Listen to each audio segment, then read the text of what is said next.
Good morning, everyone, or good afternoon, good evening, happy holidays. I don't know where you're watching this from. You could be in Canada, you could be in Russia, you can be in Michigan, like I am, you can be in Nashville, like Braden. But thank you for joining us on the Christian Music Bro podcast. I'm Brendan once again, and this is Braden. Hey everyone, welcome to the podcast. And thank you for tuning in. Remember, we do have a giveaway with Mixtape Theology. You can find a video in our YouTube page, our Instagram page, our Spotify. You can find out all the information there. And remember, if you like what you're listening to, like, follow, and subscribe to our podcast. Today, we have another guest star with us, and it is Kate Stanford. I'm sorry if I butchered that. That was perfect. I'm so excited to be on. So thank you for joining us today. Thank you guys. Thank you guys for having me.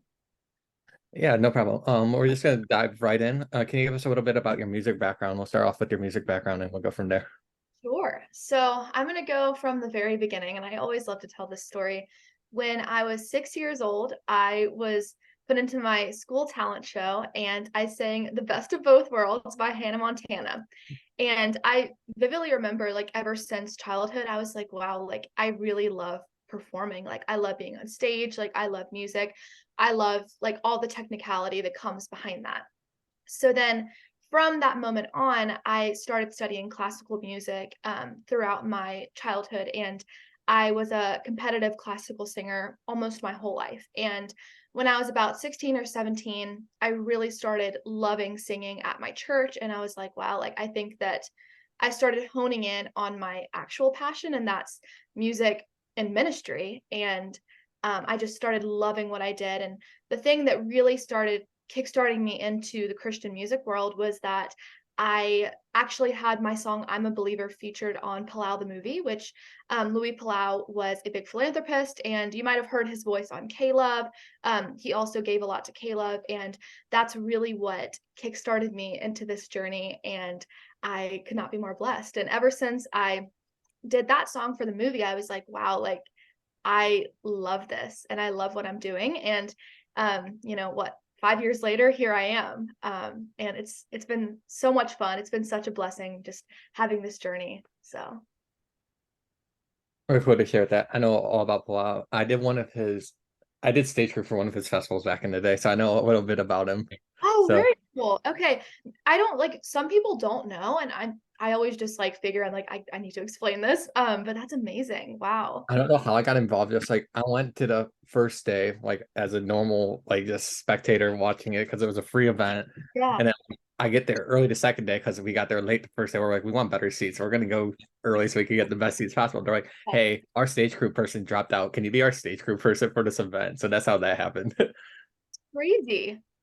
So I Wow. ended up being stage crew for Toby Mac and Mandisa, and I was like overwhelmed. Well, I'm sure you did great. That's like an amazing opportunity too. And clearly they were like, this guy seems qualified. Like, this guy seems cool. Like, let's bring him in. So, I mean, that Yeah. says a lot too. So that's I met awesome. Justin Bieber when I was there too, and I don't know how that happened. So it was Okay, I crazy. have a question. Are you a believer? Yes and no. Yeah. There is controversial stuff I'm not with, but I like his music. Yeah, no, I hear you. I'm not a huge fan, but I do one thing I do appreciate is that he brings in like some of Mhm. his faith, some of his Christian faith into his shows. So that's why I'm like slightly interested in his music. Yeah, But that's what I'm saying. again, I do not know enough about his background and his backstory to make a statement on this. So Brad, anyway, Brad, do you have anything you want yeah, to hold sorry, with? got a little tangent there. No, I love it. Yeah, one thing I want to ask was because I've been following you since I think 2020. I discovered your music and been a huge fan since then. So what's it been like releasing so many singles, especially during COVID and everything? I know music business kind of slowed down for a lot of people, but you really reached out more so in like TikTok, social media. I see your stuff so many times encouraging people. So what's all that been like since COVID as an artist, especially independently releasing singles, social media advertising? What's that been like? So I have been blessed. For the past 4 years, I have been in college at the University of Texas at Austin. And I think that that was a privilege in of itself because I was a full-time student and a part-time artist. So I feel as though COVID really did not affect me in the way that it affected other full-time artists. And that's a privilege in of itself, because I know it was a really hard time for the industry as a whole. But I think that COVID a lot of bad came out of it, but also a lot of good came out of it. I think that people started to become more creative. They started to kind of really focus in on what their passions were. And I really think that's what happened for me. And that's when I really started honing in on my social media, because I'm not going to lie and say that I was a little intimidated by social media. You hear about all of the hate, you hear about, people being critical, and I just finally was like, you know what, like I am gonna take this seriously because this is my calling and this is my passion, and the right people will follow. And that is exactly what has happened, and it's been such a blessing, all of it. So Love that. Your stuff on there, like, it's such an inspiration seeing it, whether it's things about, music or spiritual or even just body positivity, so much good stuff, especially for young girls seeing that. I love that. thank you so much. And that is definitely like my target demographic. I mean, clearly everyone is welcome on my Mhm. page, but I really cater my stuff to young women around my age, young girls. And I just want to be a positive role model to them. And that's what I wake up each and every day thinking. I'm like, how can I make a change in this world? And I think that that's really been like my target audience and who I've reached out to the most. That's awesome. Yeah, that's really cool. So jumping into now, do you have any music you're working on? Any singles coming out soon that we can share and talk about? So I don't have any that I'm releasing soon, but I am working on some, and I'm getting in some co-writes in the next few weeks. So I have some ideas on those, but I don't know if they're well enough developed for me to articulate that. But I'm just going to say that in the next few months, you can be expecting some music from me. That's all I'm going to say. And for those who have listened, if you haven't listened to any kids' music, you can find it everywhere: Spotify, Apple, YouTube. The list goes on and on. But yeah, so you can check it out there. Brandon, you want to add anything? Yeah, so in your entire song category, what would you say is your favorite song you've released? Okay. Okay. Good question. Goodness. I really like my Christmas music. I was just so proud of that project. Like, I was so proud of how far my vocals have come. I was so proud of the arrangements, the vocal arrangements. And I just was so excited to sing that on my Christmas tour last year. So that's probably like my favorite project as a whole.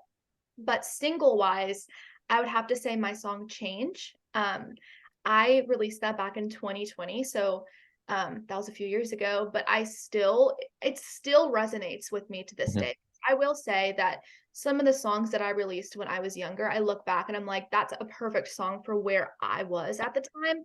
But I don't necessarily resonate with it to this day because I'm a completely different person than I was, 3 or 4 or 5 years ago. But I think that that song is just like timeless, and the message is timeless. And I think that no matter where you are, I think all walks of life could relate to that song. And that's why I like it so much. It's universal to whomever. It can relate to whomever. Agreed. That one and Till Love are probably my two favorites from you. So yeah. Thank you so much. Like in your music category, you released a new song this year, Your Heart. Can you tell us a little bit about that song? Yeah, so I was really excited to release that one. I was really wanting this like groovy like 70s Mhm. vibe, and that's what I did, and it was so much fun. I have so much fun singing that one live. Like I love getting up there and I just like jam and like I like feel it. It's so much fun live. And I feel like it honestly translates better live sometimes, just because you could feel the energy, you could see Mhm. what I'm doing, what I have to say about the song before I sing it. But I loved that release. And just to give you a little bit of backstory about why I released that one and my thoughts behind it, basically what I wanted to translate to my audience is that Jesus does not care about your social status. He does not care about what you look like. He doesn't care about what your friends are like. He just wants your heart, and he wants you to follow him, and he wants you to have a heart of gold and to let him into your heart. And I basically just wanted to put an emphasis on he doesn't care about all the circumstances in your life. He just wants you. So, I know you're not. I'm sorry. We were trying not to interrupt. So oh no, you're good. You're good. That's what I had to say about that. that's really cool. Brandon, you have anything you want to piggyback off? Yeah, like we mentioned a lot of your music, a lot of different styles. So what would be you'd say your music inspirations, whether mainstream Christian artists, what inspires you musically? Oh my goodness. People always ask me this question. And I would say there's not one particular artist that Mhm. sounds like my style, but growing up, I really loved listening to Riley Clemens. Clearly like Christian pop. I would say my stuff is Christian pop. She has an amazing voice and she never misses. Like I love every single one of her singles. So I would say she's an inspiration, but I don't think we sound similar per se. And I will say that my biggest inspiration is my day-to-day life and the people and the connections that I make in this world. I think that's what really like inspires all of my creativity is just like the love that I've been shown and God's love that he's shown me. And that's really where the inspiration comes from. Pretty cool you brought up Riley Clemens. Her new album actually comes out next week. So Yes. Oh my goodness. And her campaign for everything has just been like chef's kiss. So I'm a fan. yeah.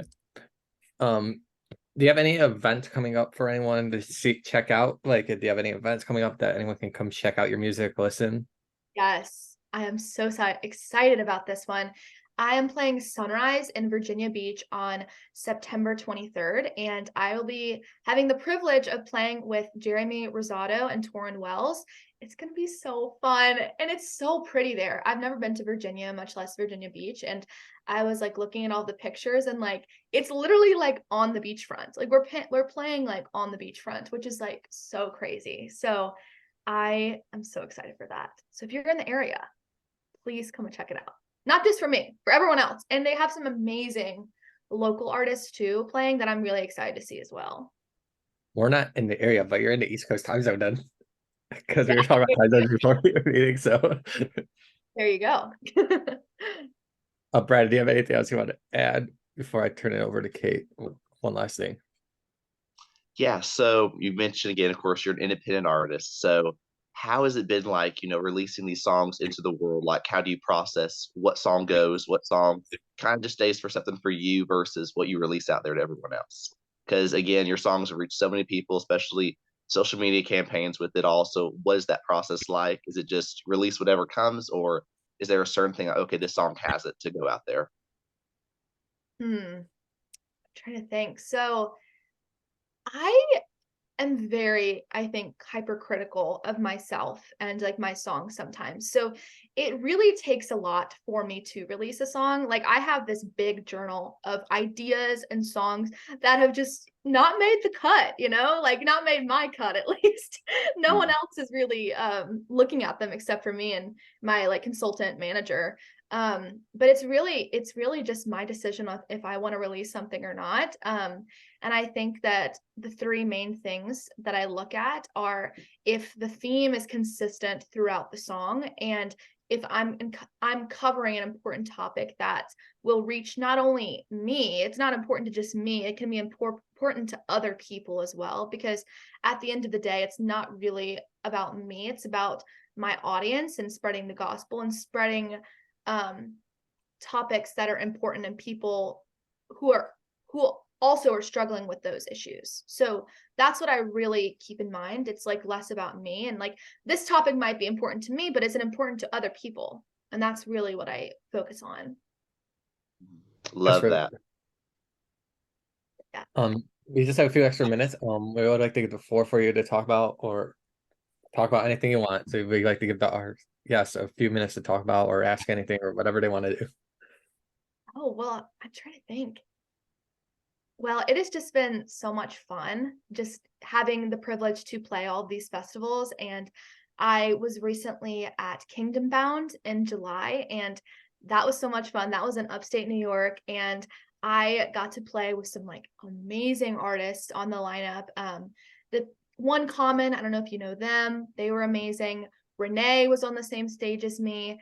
And then the headliners were like Ann Wilson, We Are Messengers. It was just amazing to be there and to be with such amazing artists who just have this huge platform. And I just want to say that I've learned so much and I've grown so much through doing all of these experiences. And before that, I was playing Big Ticket Festival in Michigan.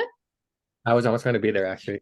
You are? I was Oh man. going to be there, but I couldn't. It's like 3 hours from my house, and I had something that weekend because I just came back from vacation the weekend before. That's so valid. 3 hours is a lot, but it would have been amazing to meet you. Maybe next year if I'm invited back. Maybe. Or you can check out Unity Festival. Unity Festival? Oh, well, recommend me and I'll come. I think we could meet. We could do a real life podcast. That one's only like 30 minutes from my house, so Oh, okay. But anyway, so that one was just so much fun. And I love to tell this story because it was such a God moment. I was doing my set, and just for backstory, I was doing Big Ticket Festival in 2021 and I came back in 2023. So like I knew a few people like, from the festival and everything, and like I had made those connections. So I was doing my set, and sitting in the front row was this mom and her daughter, and they knew every single word to every single one of my songs. And just to be honest, that doesn't happen very often because I'm well aware that I'm an up and coming artist. I'm a starting out artist, and I don't expect everyone to know my music, and that's completely okay. But seeing them on the front row singing the lyrics to every single one of my songs literally brought me so much joy, and it honestly made me sob in front of them. They they came up to me afterwards and they were like, we waited like a year or 2 years for you to come back to Big Ticket Festival, and we listen to your CD every day when I drive her to school, and like it just brightens up her day so much. And that's really what it's all about for me, is reaching people like that and seeing that my music truly makes an impact. And I think a lot of artists can relate. You kind of get this like imposter syndrome. You're like, am I making a difference? Like, am I doing enough? Like, am I basically like worthy enough to have this platform and to have all these opportunities? But in that moment, I was like, that was God like reaffirming my calling. And I was like, wow, like, okay, like that's my sign to keep going. And I think that's really what it's all about for me, just making those connections and spreading the gospel with people. that's very powerful. Cool. Brad, do you have anything else you want to talk about before we wrap this up? Not I'm still blown away by that God story. I love Yeah, that. Hearing the music connects like that. So if you've not listened to Kate Stanford's music, check her out again. Spotify, YouTube, Apple, anywhere music is, and you will definitely be blessed by it. can I find out an 8-track, Braden? Probably not, but you never know. We could try. Well, we could try. We'll see what happens. You can also follow me on social media. All of my social media is Kate Stanford Music. I'm very active on Instagram, so just shoot me a DM and I will most likely respond to it if you ever need anything. So, yeah. There you go. And if you do follow our Instagram, we'll be tagging her with our episode link for posting, so you can follow her and find her that way as well. Yes, and follow them too. Thank you for everyone that tuned in this week. Or listening now this week, now 3 years from now, maybe when I'm gone. Thank you for tuning in, and we'll see you all next time.